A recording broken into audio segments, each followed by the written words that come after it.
오늘 말씀의 제목은 아버지 사울 이렇게 정해 보았습니다. 오늘 어버이 주일입니다. 그래서 먼저 시 한 편을 읽어 드림으로 오늘 말씀을 전하려고 합니다. 조선일보 2021년 신춘문예 동시부분 당선작입니다. 제목이 엄마의 꽃밭입니다. 종일 튀김솥 앞에 서서 오징어, 감자 튀기는 엄마, 밤늦게 팔에다 생감자 발라요. 그거 왜 발라? 예뻐지려고 웃으며 돌아앉아요. 얼마나 예뻐졌을까? 본이 잠든 엄마 팔 걷어봐요. 양팔에 피어있는 크고 작은 꽃들, 튀김기름 튄 자리마다 맨드라미, 봉숭아, 채송화, 동생과 나를 키운 엄마의 꽃밭, 팔뚝에 가만히 얼굴을 묻으면 아릿한 꽃향기에 눈이 촉촉해져요. 참 어머니의 그 사랑을 잘 소개한 시라고 생각됩니다. 저도 이 시를 읽으면서 눈이 촉촉해지는 것처럼 마음이 이렇게 멍해지는 것을 좀 느끼게 되는 것 같습니다. 자, 또 어머니만 말하면 아버지들이 서운하니까 아버지와 관련된 또 이야기 하나 들려드리려고 합니다. 아버지란 꽃동산의 바위 같은 이름이다 라는 제목으로 누리꾼들 사이에서 화제가 되었던 글입니다. 그 내용의 일부를 소개해드립니다. 아버지란 기분이 좋을 때 헛기침을 하고 겁이 날 때 너털웃음을 짓는 사람이다. 아버지란 아이가 힘들어할 때 겉으로는 괜찮아 하지만 속으로는 마음 아파하는 사람이다. 아버지의 마음은 먹칠을 한 유리로 되어 있다. 그래서 잘 깨지기도 하지만 속은 잘 보이지 않는다. 아버지는 울장소가 없기에 슬프다. 아버지가 아침 식탁에서 성급히 일어나 나가는 직장엔 즐거운 일만 기다리고 있지는 않다. 아버지는 머리가 새딸린 용과 싸우러 나간다.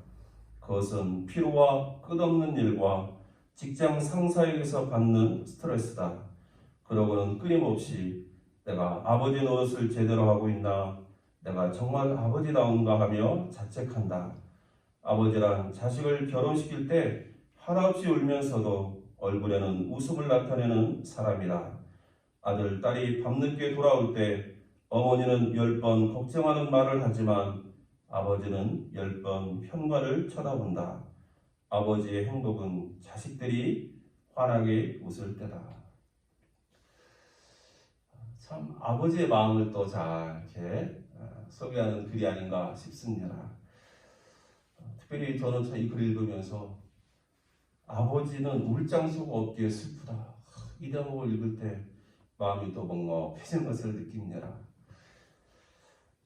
여러분, 참 이런 모습이 우리 어머니고 우리 아버지들입니다.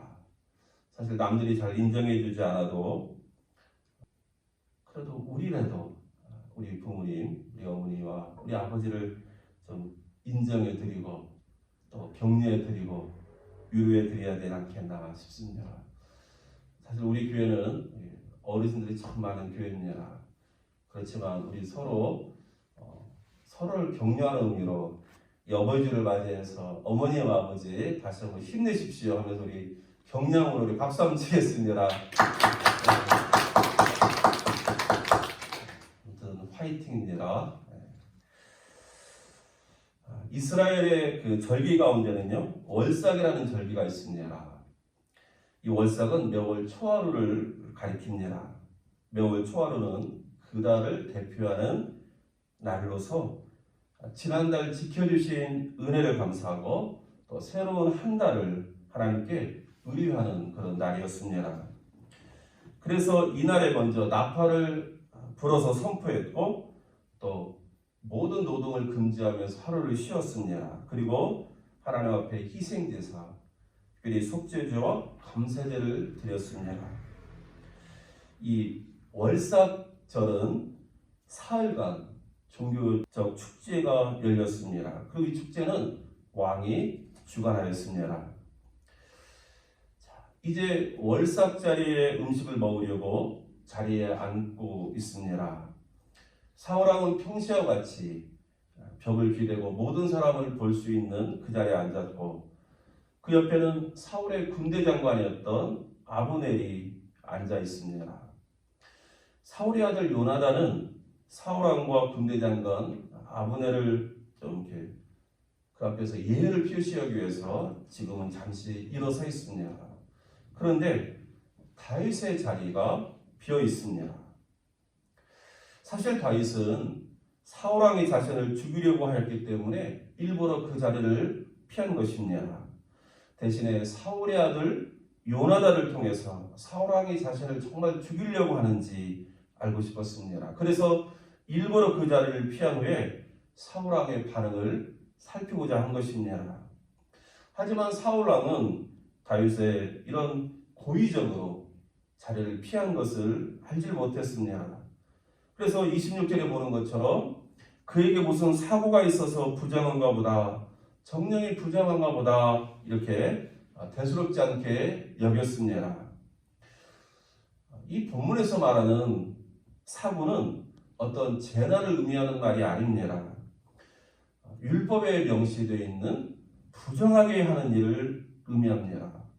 예를 들어서 남자의 경우 이렇게 몽설을 하거나 아니면 죽은 사체나 죽은 시체에 이렇게 접촉하는 것, 이런 것들은 율법적으로 부정케 되는 일입니다. 이렇게 부정케 된 사람은 하나님께 바쳐진 제물을 먹을 수 없었고, 또 물로 몸을 씻고 하루 동안 공동체에서 이렇게 떠나 있어야지만이 다시 하루가 지났을 때 정결케 되는 그런 율법의 규정이 있습니다. 그러므로 사울은 다윗이 이러한 이유 때문에, 종교적인 부정함 때문에 이 자리에 참석하지 못한 것으로 생각하고 첫째 날은 그 이유를 묻지 않고 그냥 조용히 넘어갔습니다. 평소에 성실하고 정직했던 다윗이었기 때문에 이런 종교적인 부정 외에는 절대로 월삭 식사에 빠지지 않을 것이라고 사울은 생각했기 때문에 첫째 날은 그냥 아무런 불평 없이 이렇게 지난 것입니다. 그런데 이 월삭 둘째 날이 되었는데도 다윗이 보이질 않습니다. 좀 전에 설명드린 것처럼 몸이 부정하게 된 것은 하루가 지나면 해결되었기 때문에 월삭 두 번째 날에도 다윗의 자리가 비어있다는 것은 사울왕으로서는 이제 이해할 수가 없게 되었습니다. 그래서 사울왕은 다윗의 아주 친구였던 아들 요나단에게 물어본 것입니다. 27절에 보니까 이새의 아들이 다윗이 어찌하여 어제와 오늘 식사에 나오지 아니하느냐, 너 알고 있니? 물어본 것입니다. 그때 요나단이 대답합니다. 28절 이하를 보니까 다윗이 내게 그의 고향 베들레헴으로 가기를 간청하여 말하기를 원하건대 나에게 가게 하라. 우리 가족이 그 성읍에서 제사할 일이 있으므로 나의 형이 내게 오기를 명령하였으니 내가 내게 사랑을 받거든 내가 가서 내 형들을 보게 하라. 이렇게 하였으므로 그가 왕의 식사 자리에 오지 아니하였습니다. 사실은 요나단이 거짓말한 것입니다. 지금 다윗은 베들레헴으로 간 것이 아닙니다. 그 근처에 있는 에셀 바위 곁에 숨어 있었습니다. 사울 왕의 마음을 알아보기 위해서 지금 시험하고 있는 것입니다. 왕의 마음이, 사울 왕의 마음이 정말 다윗을 죽이려고 하는 것인지, 그래서 죽이려고 하지 않는 것이라면 다시 돌아오겠지만 정말 사울을 죽이려고 하는 마음을 확인하게 되면 도망가려고 어느 정도 떨어져 있는 상태에 숨어 있었던 것입니다. 그런데 이 말을 들은 사울왕이 요나단에게 분노합니다. 왜냐하면 사울왕은 진정으로 다윗을 죽이려고 했기 때문에 그렇습니다. 사울왕은 정말 다윗을 죽이고 싶었습니다. 그래서 사울왕은 이제나 저제나 다윗을 죽일 틈을 보고 있었던 것입니다. 그런데 그 다윗이 잠시나마 자신의 곁을 떠나게 되었고, 특별히 요나단이, 자신의 아들 요나단이 그 중간에서 다윗이 도망가도록 돕고 있는 것을 알게 되었을 때에 사울 왕은 극도로 분노하게 된 것입니다. 그러면 사울 왕은 왜 이토록 다윗을 죽이려고 했을까 하는 것입니다. 이전에 우리가 아는 것처럼 다윗은 블레셋 골리앗 장군으로부터 이스라엘을 구원한 나라의 영웅이었고, 그로 말미암아서 자신의 딸과 결혼시킨 사위였지 않습니까? 그런데 왜 사울 왕은 이토록 다윗을 죽이려고 했을까? 그 첫 번째 이유가 바로 하나님이 사울 왕 자신을 버렸다는 것을 알았기 때문에 그렇습니다.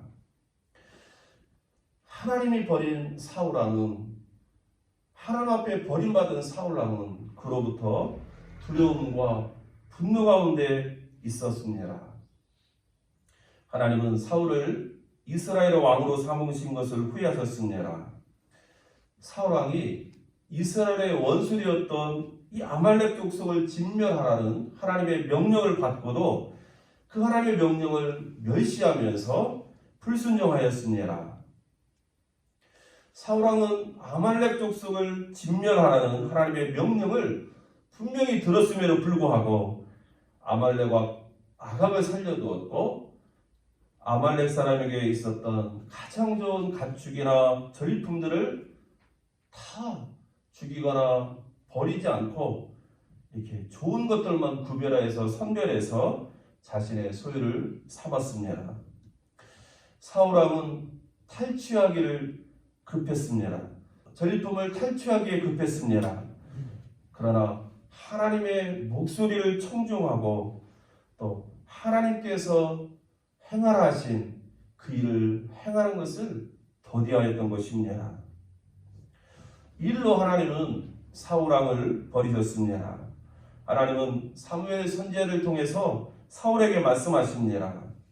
사무엘상 15장 28절 이하를 보니까 왕이 여호와의 말씀을 버렸으므로 여호와께서 왕을 버려 이스라엘 왕이 되지 못하게 하셨음이니이다. 여호와께서 오늘 이스라엘 나라를 왕에게서 떼어 왕보다 나은 왕의 유색에 주셨나이다. 사울 왕이 여호와의 말씀을 버렸기 때문에 하나님께서도 사울 왕을 버렸다라는 이 말씀을 통해서 사울은 하나님께서 자신을 버렸음을 알게 되었습니다. 더 나아가서 왕의 이웃 가운데 누군가에게 이 왕의 자리를 물려주겠다는 이 말씀도 듣게 되었습니다. 이 하나님의 말씀을 전한 선지자 사무엘도 죽는 날까지 사울 왕을 다시는 보질 않습니다. 하지만 사무엘 선지자는 사울 왕을 위해서 슬피 울며 기도하였습니다. 어느 날 하나님께서 사무엘 선지자에게 말씀하셨습니다. 내가 이미 사울을 버려 이스라엘 왕이 되지 못하게 하였거늘 내가 그를 위하여 언제까지 슬퍼하겠느냐? 너는 뿔에 기름을 채워가지고 가라. 내가 너를 베들레헴 사람 이세게로 보내리니 이는 내가 그의 아들 중에서 한 왕을 보았느니라. 사울은 하나님 앞에 버림받은 왕이 되었습니다. 실패한 왕이 되었습니다. 사울 왕은 사무엘 선지자를 통해서 하나님께서 자신을 버린 것과 자신의 이웃에게 왕위를 넘겨주실 것을 알게 되었습니다. 그리고 하나님께서 자신의 왕위를 다름 아닌 다윗에게 넘겨줄 것이라는 사실도 알게 되었습니다. 사울 왕은 자신이 하나님께 버림받았다라는 이 두려움과 하나님께서 자신의 왕위를 다윗에게 주실 것이라는 이 사실 때문에 분노 가운데서 다윗을 죽이려고 했던 것입니다. 하나님과의 관계에서 실패한 사울은 하나님께 버림받은 순간부터 점점 몰락해 가고 있습니다. 하나님과의 관계에서 실패한 사울은 두려움과 분노에 사로잡힐 수밖에 없었습니다. 사랑하는 성도 여러분, 하나님 없이도 잘 살 것 같은데 그렇지 않습니다. 하나님과의 관계에서 실패한 인생은 점점 몰락해 갈 뿐입니다. 하나님과의 관계에서 실패한 인생은 그 마음에 두려움과 분노만이 남게 되는 것입니다. 동생 아벨을 죽인 가인의 마음처럼 하나님을 향하여 악을 행하는 자가 되고 있습니다. 시편 92편 7절에 보면 악인들은 풀같이 자라고 악을 행하는 자들은 다 흥왕할지라도 영원히 멸망하리라. 12절에 의인은 종려나무같이 번성하며 레바논의 백향목같이 성장하리로다. 여러분, 악인들이 풀같이 자라고 악을 행하는 자들이 다 흥왕해 보이는 것처럼 보입니다. 그래서 하나님 없이 살아도 되는 것 같습니다. 그러나 그 끝이 무엇이냐면 멸망이라고, 그것도 영원한 멸망이라고 하나님은 말씀해 주고 있습니다. 그렇지만 의인의 삶은 종려나무같이 번성하고 레바논의 백향목같이 성장할 것을 하나님께서 약속해 주고 있습니다. 그러므로 우리는 먼저 사울을 통해서 하나님과의 관계 속에서의 소중함을 깨달아야 합니다. 인생에서 가장 중요한 성공은 바로 하나님과의 관계에서의 성공이라는 것을 우리는 알아야 합니다. 하나님의 말씀에 순종하는 삶이 하나님과의 관계에서 성공하는 비결입니다. 여러분, 오늘날 얼마나 많은 사람들이 하나님 없이 살고 있습니까? 오늘날 얼마나 많은 사람들이 하나님 없이 자신의 뜻대로 살아가기를 좋아하고 있습니까? 그러다 보니까 오늘날 많은 사람들은 하나님의 말씀 듣기를 싫어합니다. 하나님의 말씀을 따라 순종하며 살기를 싫어합니다. 하지만 하나님은 말씀하고 있습니다. 시편 19편 7절 이하를 보니까 여호와의 율법은 완전하여 영혼을 소성시키며 여호와의 증거는 확실하여 우둔한 자를 지혜롭게 하며 여호와의 교훈은 정직하여 마음을 기쁘게 하고 여호와의 계명은 순결하여 눈을 밝게 하시도다. 여호와를 경외하는 도는 정결하여 영혼까지 이루고 여호와의 법도 진실하여 다 의로우니 금 곧 많은 순금보다 더 사모할 것이며 꿀과 송이꿀보다 더 달도다.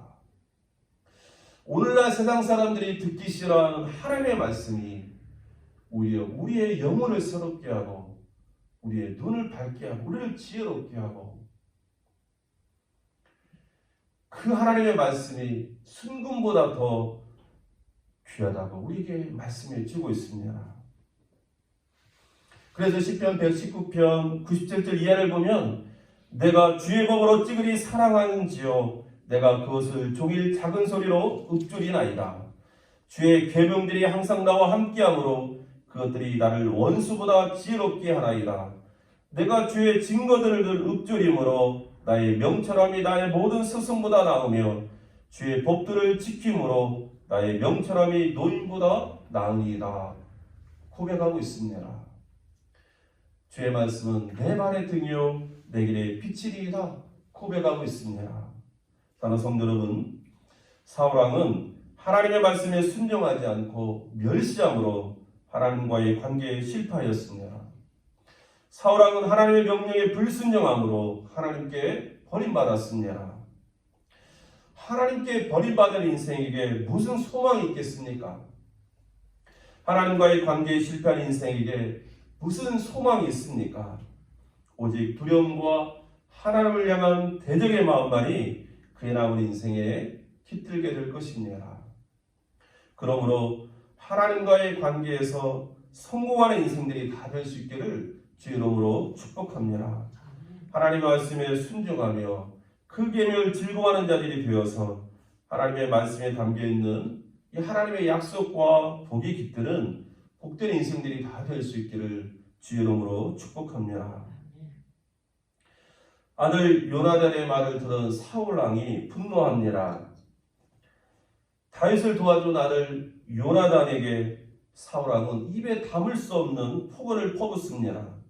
여러분 30절 이하를 보시면 이 왕 아버지 사울이 그 아들 요나단에게 뭐라고 말하는 줄 아십니까? 폐역 무도한 계집의 소생아 이렇게 이야기합니다. 이건 얼마나 험한 말입니까? 그런데 왜 사울왕이 이토록 자신의 아들 요나단에게 이렇게 거칠게 포근하고 있는 줄 아십니까? 그것은 다름 아닌 바로 그 아들 요나단을 사랑하기 때문에 그렇습니다. 31절에 보니까 이새의 아들이 땅에 사는 동안은 너와 내 나라가 든든히 서지 못하리라. 그런즉 이제 사람을 보내어 그를 내게로 끌어오라. 그는 죽어야 할 자니라. 폐역 무도한 계집의 소생아, 이렇게 그 아들 향해서 험담하고 있지만, 그러나 이 말을 하고 있는 아버지 사울의 마음에는 그 나라를, 자신의 왕위를 그 아들에게 주고 싶은데 다윗이 있으면 그 아들에게 그 왕위를 물려줄 수 없기 때문에 그를 죽여야 된다는 이 절박감 속에 있는, 두려움 가운데 있는 이 아버지의 마음이 바로 여기에 담겨 있는 것입니다. 비록 하나님께 버림받은 왕이었지만 사울 역시 한 아들의 아버지였던 것입니다. 그래서 끝까지 그 아들을 위해서 정치적인 정적을 없애려고 혈안이 되었던 것을 우리가 볼 수 있습니다. 여러분, 그런데 놀라운 것은 이 아버지의 사랑이 이제는 분노로 변하고 있다는 사실입니다. 33절에 보니까 사울이 요나단에게 단장을 던져 죽이려 한지라 이렇게 기록하고 있습니다. 여러분, 그 아들 향해서 얼마나 분노했으면 그 아들을 죽이려고 단장까지 던지겠습니까? 그러나 이렇게 분노하는 사울왕의 마음 역시 아들에 대한 사랑 때문이었다는 것을 우리가 알게 됩니다. 아버지 사울은 알고 있습니다. 자신이 하나님께 버림받았다는 사실, 그리고 하나님은 자신의 왕위를 다윗에게 주려 한다는 사실을 말입니다. 하지만 아버지 사울은 자기 아들 요나단에게 자신의 왕위를 넘겨주고 싶었습니다. 그래서 아버지 사울은 다윗을 죽이고 하나님의 계획을 대적하면서까지 자신의 아들을 왕으로 삼고자 했던 것입니다. 아버지의 사랑입니다. 하지만 이 아버지의 사랑은 이루어질 수 없는 사랑이었고 왜곡된 사랑이었습니다. 그래서 우리는 이 사울의 모습을 보면서 참으로 안타까운 마음을 금할 수가 없는 것입니다. 사랑하는 성도 여러분, 누가 하나님을 대적할 수 있습니까? 어떤 인생이 하나님의 계획을 막았을 수 있습니까? 그런데 요나단도 이미 이런 사실을 알고 있었습니다. 하나님이 다윗을 자기 대신에 이스라엘의 왕으로 삼고자 하는 것을 알고 있었습니다. 하지만 요나단은 하나님의 뜻에 순복했습니다. 그래서 다윗을 왕으로 삼고자 하는 하나님의 뜻을 따릅니다. 그래서 요나단은 다윗을 보호하고자 한 것입니다. 그러면서 자기 아버지 사울이 아무런 잘못도 없는 다윗을 죽이려고 하는 모습을 보면서 오히려 아버지에게 분노하고 있는 것을 우리가 보게 됩니다. 33절을 보니까 요나단이 그의 아버지가 다윗을 죽이기로 결심한 줄 알고 심히 노하여 식당에서 떠나고 그날의 둘째 날에는 먹지 아니하였다라고 성경은 기록해주고 있습니다. 결국 이 아들에 대한 잘못된 아버지의 사랑이 아버지 자신의 마음도 그리고 그 아들 요나단의 마음도 모두에게 분노를 일게 했다는 사실을 우리가 알게 됩니다. 사랑하는 성도 여러분, 오늘날에도 얼마나 많은 폭력과 억압이 사랑이라는 미명 아래에 자행되고 있습니까? 무엇보다도 가정 안에서 이러한 잘못된 사랑이 오히려 가정의 행복과 관계를 망가뜨리고 있음도 우리가 보는 것 아닙니까? 잘못된 사랑은 갈등과 분노를 일으킬 뿐입니다. 하지만 참된 사랑 안에는 보이지 않는 힘이 있습니다. 선한 영향력이 있습니다. 로마서 13장 10절에 보니까 사랑은 이웃에게 악을 행하지 아니한다 말씀하고 있습니다. 요한일서 4장 18절에는 사랑 안에 두려움이 없고 온전한 사랑이 두려움을 내쫓는다라고 말씀하고 있습니다. 그래서 베드로전서 4장 8절에는 무엇보다도 뜨겁게 서로 사랑할지니 사랑은 헛한 죄를 덮느니라 말씀하고 있습니다. 우리 모든 성도님들의 가정 가운데 이러한 사랑의 힘이 역사하기를 축복합니다. 우리의 가정에서부터 이러한 사랑의 선한 영향력이 나타나기를 축복합니다. 그래서 더욱 서로 뜨겁게 사랑하는 우리 영평교회 모든 성도님들의 가정이 다 될 수 있기를 주의 이름으로 축복합니다.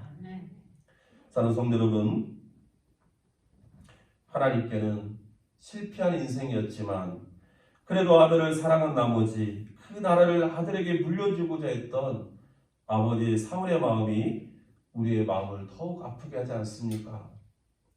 그런데 혹시 우리들도 이 사울왕처럼 하나님 앞에서 실패한 인생으로 살면서 오직 자기 자식 사랑하기에 여념이 없는 우리의 모습은 없습니까? 여러분, 우리가 이 아버지의 잘못된 사랑과 관련해서 우리가 하나 드려야 될 말씀이 있습니다. 그것이 바로 시편 112편 말씀인데요. 할렐루야, 여호와를 경외하며 그의 계명을 크게 즐거워하는 자는 복이 있도다. 그의 후손이 땅에서 강성하며 정직한 자들의 후손에게 복이 있으리로다. 부와 재물이 그의 집에 있으며 그의 공의가 영구히 서 있으리로다. 하나님이 뭐라고 말씀하고 있습니까? 먼저 하나님 앞에서 경건한 아버지, 그 아버지가 될 때에 후손에게 복을 남겨주는 아버지가 될 수 있다, 이렇게 말씀하고 계십니다. 여호와를 경외하며 그의 계명을 즐거워하는 자가 복이 있는데, 왜냐하면 하나님께서 그의 후손에게 땅에서 강성하게 하는 복을 내려주시고 그의 가정 가운데 부와 재물의 복도 주신다라고 약속하기 때문에 그렇습니다. 아버지 사울왕은 하나님을 경외하는 삶이 아니라 자신의 나라를 아들에게 주고 싶었습니다. 하지만 그 다음 왕이었던 이 다윗은 한 나라를 주기 전에 먼저 하나님을 경외하는 삶을 아들에게 주고자 했던 것을 우리가 보게 됩니다. 역대상 28장 9절에 보니까 내 아들 솔로몬아, 너는 내 아버지의 하나님을 알고 온전한 마음과 기쁜 뜻으로 섬길지어다. 여호와께서는 모든 마음을 감찰하사 모든 의도를 아시나니 내가 만일 그를 찾으면 만날 것이요 만일 내가 그를 버리면 그가 너를 영원히 버리시리로다. 사랑하는 성도 여러분, 우리는 우리의 사랑하는 자녀들에게 무엇을 남겨주고자 하십니까? 아버지 사울처럼 하나님 없이 그 무엇을 남겨주고자 하지는 않습니까? 오늘 어버이주를 맞이해서 먼저 부모님의 은혜와 사랑에 감사하고 또 부모님께서 내게 남겨주신 유산을 한번 돌아볼 수 있기를 원하고, 내가 나의 사랑하는 자녀들에게 남겨줄 유산이 있다면 그것이 무엇일까 다시 한번 돌아보는 복된 주일 되기를 주의 이름으로 축원합니다. 하나님께서 5월 이 가정의 달, 특별히 어버이주를 맞이해서 우리 성도님들의 가정마다 하나님께서 예배 놓으신 귀한 은혜와 복으로 충만히 채워주시기를 다시 한번 주의 이름으로 축복합니다. 우리 함께 기도하겠습니다. 하나님, 아버지 사울왕의 모습을 보았습니다. 하나님과의 관계는 실패하면서도 그 아들 요나단을 사랑함으로 다윗을 죽이면서까지 자신의 왕위와 그 나라를 물려주고 싶었던 사울왕, 그 아버지의 마음을 봅니다. 하나님, 하나님과의 관계에 실패하지 않는 인생 되기를 원하고, 잘못된 사랑이 잘못된 그 결과를 가져온다는 사실도 깨닫고 하나님 앞에서 참된 사랑을 전하고 또 그 사랑으로 우리의 가정을 세워가는 지혜로운 우리 모두가 되기를 원합니다. 5월 가정의 달을 맞이하고 특별히 어버이 주일을 맞이해서 우리에게 주신 이 말씀을 다시 한번 기억함으로 우리들도 믿음의 좋은 유산을 남겨줄 수 있는 하나님의 사람들 될 수 있도록 인도하여 주옵소서. 예수 그리스도 이름으로 기도하옵나이다. 아멘.